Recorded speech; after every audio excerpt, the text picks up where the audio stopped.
صحابہ میں سب سے افضل کون تھا؟ نبی صلی اللہ علیہ وآلہ وسلم کے بعد سب سے زیادہ شان کس صحابی کی تھی؟ اس بارے میں آپ کو صرف 2 حدیثیں سناؤں گا، جس سے یہ واضح ہو جائے گا کہ سب سے زیادہ فضیلت کس صحابی کی تھی۔ پہلی حدیث صحیح بخاری سے عبداللہ بن عمر رضی اللہ تعالیٰ عنہ سے ہے۔ حدیث نمبر ہے 3655۔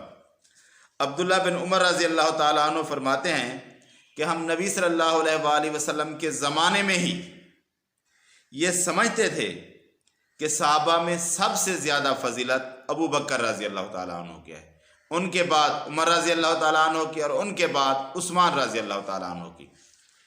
اس کے بعد دوسری حدیث ہے، وہ بھی صحیح بخاری میں 3671 نمبر پر۔ وہ پوچھتے ہیں محمد بن حنفیہ علی رضی اللہ تعالیٰ عنہ کے بیٹے ہیں، اپنے باپ علی رضی اللہ تعالیٰ عنہ سے کہ نبی صلی اللہ علیہ وآلہ وسلم کے بعد لوگوں میں سب سے افضل کون ہے؟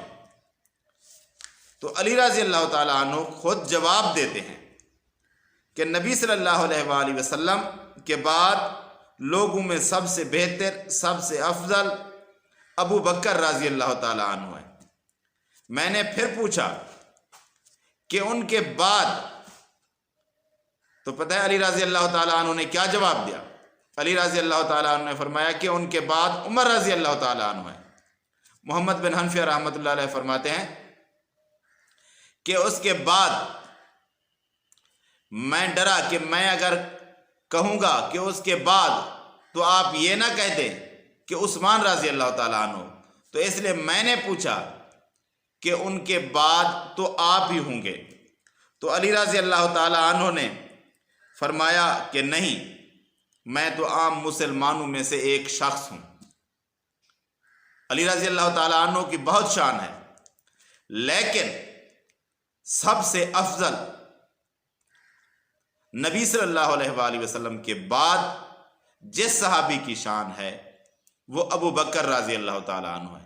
علی رضی اللہ تعالیٰ عنہ نے خود گواہی دی، اور عبداللہ بن عمر رضی اللہ تعالیٰ عنہ نے بھی یہی بتایا کہ سارے صحابہ یہی سمجھتے تھے کہ نبی صلی اللہ علیہ وآلہ وسلم کے بعد اگر کوئی شخصیت ہے جو سب سے افضل ہے تو وہ ابو بکر رضی اللہ تعالیٰ عنہ کی ہے۔